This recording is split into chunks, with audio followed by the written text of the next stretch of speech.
Are you sick of the whole post-apocalyptic thing that we see in so much media these days? What if I told you I have something a little different? Like a post-apocalyptic world where people are forced to live in fear while godlike Iron Man-ish super armor soldiers battle each other to the death in the name of freedom? Or oppression, depending on what side you're on. See? It's a little different. Totally never before seen stuff. Well, maybe not. Maybe you have seen something similar. But I doubt it was done exactly this way. And honestly, I doubt it was this good. So what am I talking about?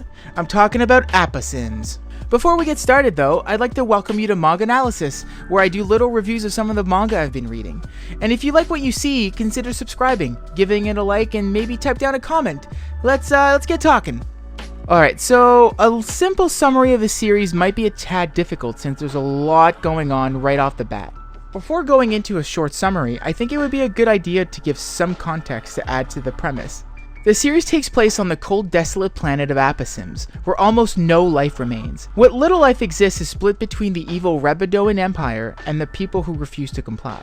These lads are usually found in little camps or villages on the surface, or just below. Now, these people live impoverished lives, but are content hunting for automatons that dwell below. These automatons can be harvested for parts or resources for humans to use. Now, while all of that is going on, there's also this thing called frame disease, which is essentially a sickness that slowly turns humans into lifeless robot zombies left to wander the landscape mindlessly forever. To add even more to this whole thing, there are people on Aposims that have been blessed with a code and have been turned into regular frames. What's a regular frame, you ask? Well, it's those godlike Iron Man-ish super armor soldiers I mentioned earlier. Once turned into a regular frame, humans become super powerful armored warriors. Some even wield special abilities such as lightning or controlling metal or super strength. To make matters worse though, most regular frames encountered in the story are soldiers of the Rebedoan Empire sent to oppress the populace. Alright, now that I've talked about the premise, let's delve a little bit deeper into what's going on, starting on the first page. So one day, Itharo, our protagonist, and habitant of a small camp, and some of his friends, are in the middle of a scavenging mission when suddenly a girl appears, pursued by the evil Rebedoan Empire. The girl asks for their help in keeping safe a code, we know what that is, right? And 7 mysterious bullets.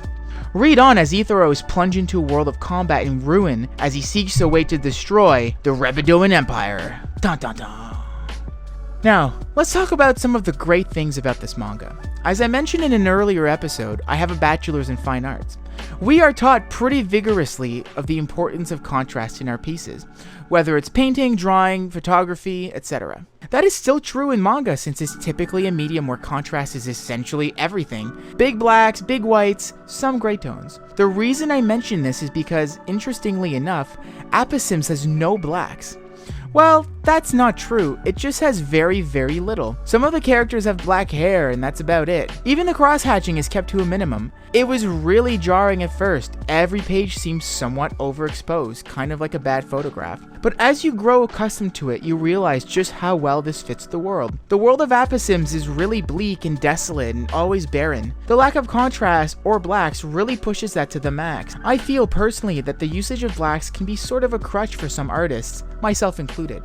It's sort of a magic tool. It's really satisfying to cover an entire page in black or to have those giant beautiful shadows to emphasize an emotion or atmosphere. But the lack of it here really makes you focus on the line work, which is really quite light and beautiful. Adding a bunch of blacks would have added weight to the pages, which I'm not sure would have meshed well with the lines. Overall, I think it's an unusual way to present a manga, but it's done super well and fits the story perfectly. Now that we've talked about the art, how about we talk about the super fighting armored robot man? Or regular frames, if we want to be technical. Even better, how about we talk about their fights? By the way, this is my next favorite thing about Aposims, the fights. Man, you know how epic these fights are? Check this out. They only last like 8 pages and are over in like 1 hit. Let me explain. You'll often find in manga fights that last super long and show the assailants slashing each other hundreds of times to practically no damage, and then one of them uses a special technique, wins the fight, and moves on to another fight with an opponent 10 times stronger than the last, and then the cycle repeats. Well, Aposims is like, hey, this laser beam that I have here will kill you in 1 hit, and the opponent is like, haha, yeah, right, and then he gets hit and dies immediately because he got hit by the laser beam that could kill him in 1 hit. The battles are short and to the point, and I love it. It doesn't waste my time describing just how powerful a weapon or technique is. It literally shows me. Every battle is intense because you know that one wrong move from either party will lead to death. Every so on though, you'll see a super enemy manage to dodge Ethero's attack, and boy, best believe that you know this enemy is the real deal, because the battle isn't over and it's been like 9 pages. It sounds simple and silly, but it can really intensify a battle. It's sort of like One Punch Man in a way. Like every time Saitama battles someone, you ask yourself, is this the enemy that's finally going to be able to survive one of Saitama's punches? I would like to add though, contrary to Saitama, that our protagonist isn't all-powerful or invincible or overpowered. He's just some guy that's been given a strong weapon, knows how to use it pretty well, and does his best to vanquish his enemies. I guess like most people would. The enemies though, they also have strong weapons, but not necessarily stronger. All their abilities are different, and it's really up to how well they use their weapons that can determine the winner of the fight. There's something sobering about the battle system of this world. Like in real life, you typically get shot once and you die. And I feel like this series manages to convey that very well while maintaining an extremely epic, out of this world battle system. Another thing I like about Aposims is how the story is paced. I know, good pacing. This is something that every story should have, so why mention it? Well, it's just done superbly well here. Something is always happening. It's non-stop. Now, I don't mean that there's always action happening or anything. I just mean that the plot is always moving along consistently. Typically, that can be exhausting in a series. Sometimes you just want to see the characters relax, like at a beach episode or a school festival. But nuh-uh, Aposims will have none of that. The world is described as a cutthroat place where you have to constantly fight or move to survive, and it delivers just that. The pacing reflects the dire situation very well. I think one of the reasons the pacing is so good is because the protagonist has a very clear goal that's been given to him since chapter 1. We know what he wants, and we even know more or less how he's going to do it. So everything that happens feels like it's impacting the probability of him achieving his goal, which keeps the momentum going. A lot of shonen, I feel, will deliver one big fight and then give you a few chapters of respite or filler, which I think is good when your series is thousands of chapters long and fights can last 12 books, but on a smaller scale like Aposims, you can keep that momentum without exhausting your audience. Alright, usually I try to only mention 3 things that I like about a series for the sake of keeping it short and all, but I have to mention this one real quick. The world of Aposims is so convincing that I genuinely feel sad just thinking about how bleak things are. There's a certain lack of hope that is constantly looming over the characters, tainting the atmosphere. It's like the world itself sucks so much, is so grim, that even if they do achieve their goal, it's like, what's the point? What next? More bleakness? Except without oppression, I guess? This isn't something that's explicitly said or even shown through character interaction, but it's something you, the viewer, will experience as you read along. The world building is so subtle and so well done that you feel it. Like, I think I'd rather go to the world of Attack on Titan than this one. It's just so cold and gray and sad and depressing. And the fact that it can make me feel that way without the characters explicitly being like, wow, this world of ours sure does suck, is really cool. It's really great world building, and I'm all for it. So for all the good points, there's one thing that I really struggle with this series. The art style isn't your typical shonen. There are barely any speed or motion lines or drama lines or whatever, and I don't mind that.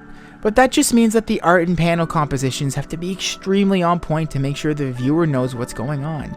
Unfortunately, while the art is great, it can be difficult to know what's going on due to the lack of emphasis on certain things, especially during fight scenes. I've had to reread certain fight scenes many times before I was able to fully grasp what was happening. In manga, typically you'll have the character do a move or something, and like every part of the page is making sure you know it. You'll find speed lines, visual effects, emphasis lines, everything is pointing to that move. Well, in this series, all panels have more or less the same amount of intensity, or lack of, which makes it difficult to point to a specific action. For example, there's this one fight where the protagonist is dodging the enemy, trying to get his shot in. While he's maneuvering, he's thinking about his plan, and then, oh, the fight is over? And it's like, wait, what? What happened? There was no emphasis on the death or the action that was taken. It all kind of bled into one another. You'll know the fight is over because the hero is standing over his opponent's corpse, but how did it get to that? I found myself saying things like, oh, that guy just died, and I didn't even notice because it was so low-key and not emphasized whatsoever. Of course, when you go back and reread it and really pay attention, you'll see it, but it wasn't as obvious as I'd like it to be. So if you're not paying super close attention to every detail in a panel, you might miss things. Like, you should always be paying attention, but Aposims really pushes that to the next level. So moving forward, what do I want from this series? Honestly, Aposims is essentially already doing everything it should be doing, so I guess just keep doing what you're doing. If there's one thing I wish I saw more of, I guess it would be more of Rebedoa itself, or more of the Rebedoing Empire. So far, there's just some oppressive jerks, but I assume there's more to it. I have to assume there's more than meets the eye with the Emperor as well. So I guess I'm looking forward to seeing more of the baddies and understanding more about them, and I guess empathizing with them. But other than that, this is great stuff. So, the question remains though, should you check Aposims out? As opposed to some of the other series that I've covered so far where I was like, hey, absolutely you should check it out, I feel like this one may be a little more niche. Now, I will say that if someone described the plot of this series to me, I probably wouldn't have been interested either. Futuristic sci-fi with diet mecha suits? Not my cup of tea. Surprisingly though, here I am talking about how much I love this series. So if you're like me and typically run when you hear sci-fi future mecha, I would still tell you to give it a chance. It could very well be a great starting point for those of you who are looking to get into the mecha stories. It's a superb story with incredible art and a really interesting take on the whole post-apocalyptic shtick. At least try out the first book. Now, if you do like the whole sci-fi future mecha thing, well, this one might just be what you've been looking for. Well, that was Aposims. I hope you enjoyed this little review, and if you did indeed enjoy it, consider subscribing. This was MangAnalysis, and I'll see you in the next one.